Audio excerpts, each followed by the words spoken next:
De Bruyne tem uma das histórias de vida mais emocionantes e trágicas entre qualquer jogador de futebol.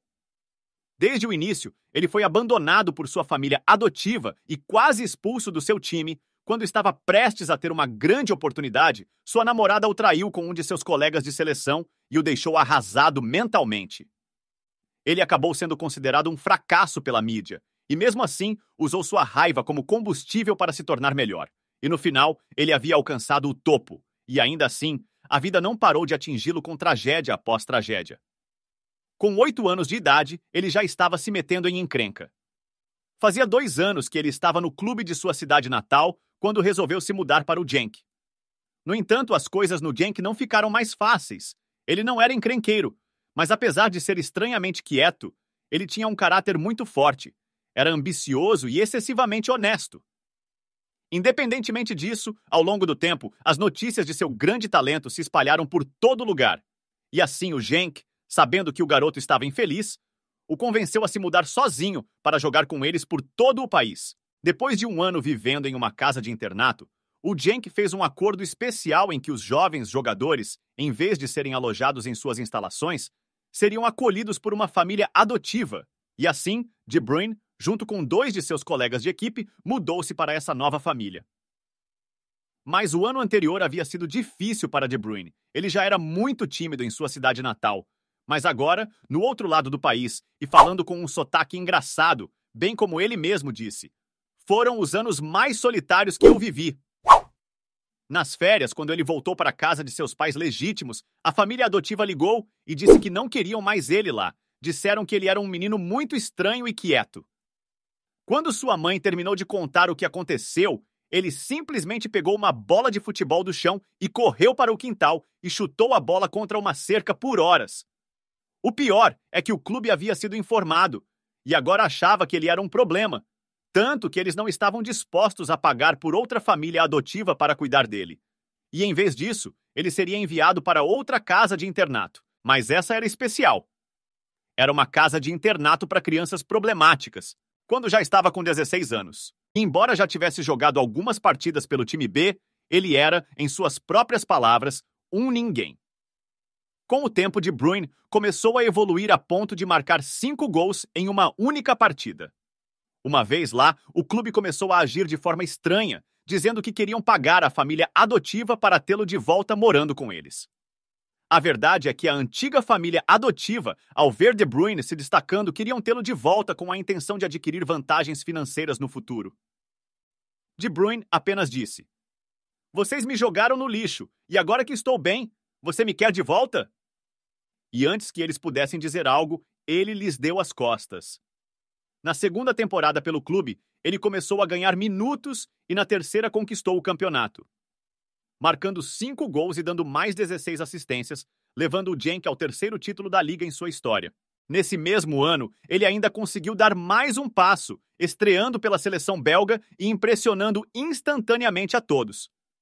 Mas apesar desse sucesso, não pense nem por um segundo que De Bruyne havia mudado. Sua carreira no Genk foi cheia de momentos conturbados. Primeiro, com 19 anos, ele achou que era adequado confrontar o jogador estrela do time, Elianiv Barda, e reclamar que ele não estava trabalhando duro o suficiente nos treinos. E ainda em 2012, ele ficou tão irritado com as más atuações da equipe que usou a coletiva pós-jogo para dizer: "Estou envergonhado dos meus companheiros de equipe e sugiro que aqueles que não têm desejo de jogar simplesmente saiam." Mas no final, seria De Bruyne quem sairia, assinando com o Chelsea, que ficou tão impressionado com suas atuações que pretendia fazer dele o substituto de Frank Lampard. Mas antes disso, ele seria emprestado ao Werder Bremen. Na Bundesliga, ele rapidamente consolidou seu status como um dos maiores talentos emergentes do mundo. Enquanto outros faziam sucesso com habilidades chamativas, De Bruyne jogava um futebol simples e, de alguma forma, isso era ainda mais impressionante. De Bruyne! Tanto que De Bruyne voltou a se destacar, marcando 10 gols e 9 assistências, o que o fez levar o prêmio de jogador revelação. Era hora de se concentrar e pensar na Premier League. Mas ele perdeu completamente o foco com o que aconteceu naquele ano. Sua namorada o traiu com um amigo de infância, ex-colega de clube e seleção, Thibaut Courtois.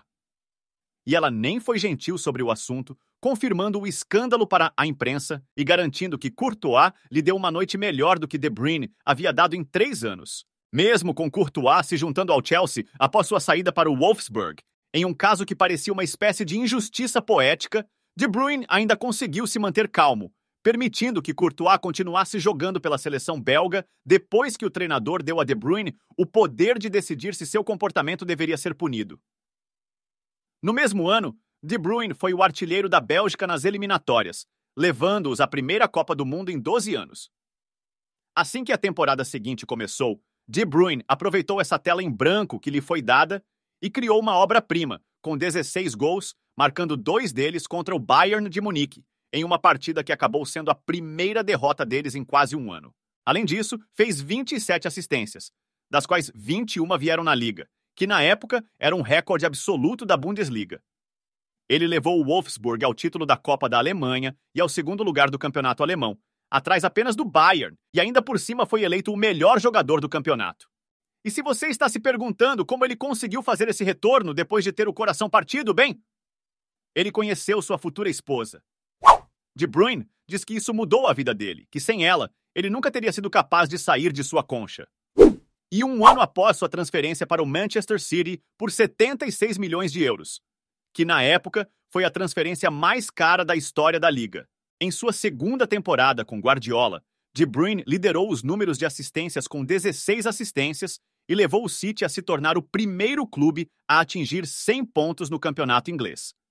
Seu desempenho continuou a crescer e após vários torneios decepcionantes com a Bélgica, De Bruyne finalmente conseguiu realizar seu sonho de trazer glória de volta à seleção nacional, se destacando ao lado de Hazard em um dos torneios mais bem-sucedidos deles.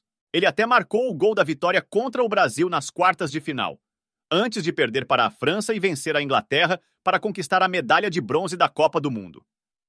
Mas 2019 se mostrou outro ano difícil, com lesões, e no dia seguinte ao nascimento de seu segundo filho, De Bruyne rompeu o ligamento no joelho. A temporada de 2019 e 2020 se tornou um marco em sua carreira, e mesmo que o City não tenha vencido o título, com 20 assistências, sem mencionar mais 13 gols, De Bruyne havia empatado com o lendário Thierry Henry no recorde de assistências de todos os tempos na liga e havia sido nomeado o melhor jogador do campeonato inglês. Em 2020 não teve bola de ouro por conta da pandemia, mas se caso tivesse, ele provavelmente teria sido escolhido como um dos 5 melhores do mundo. 3 anos depois, ele se tornou campeão com o Manchester City da Liga dos Campeões e já está entre os 3 melhores jogadores do mundo, com boas chances de ser eleito o melhor jogador do planeta. Quer conhecer outras histórias do mundo do futebol? Então se inscreva no nosso canal, compartilhe esse vídeo com um amigo e deixe nos comentários o que você achou da história do De Bruyne.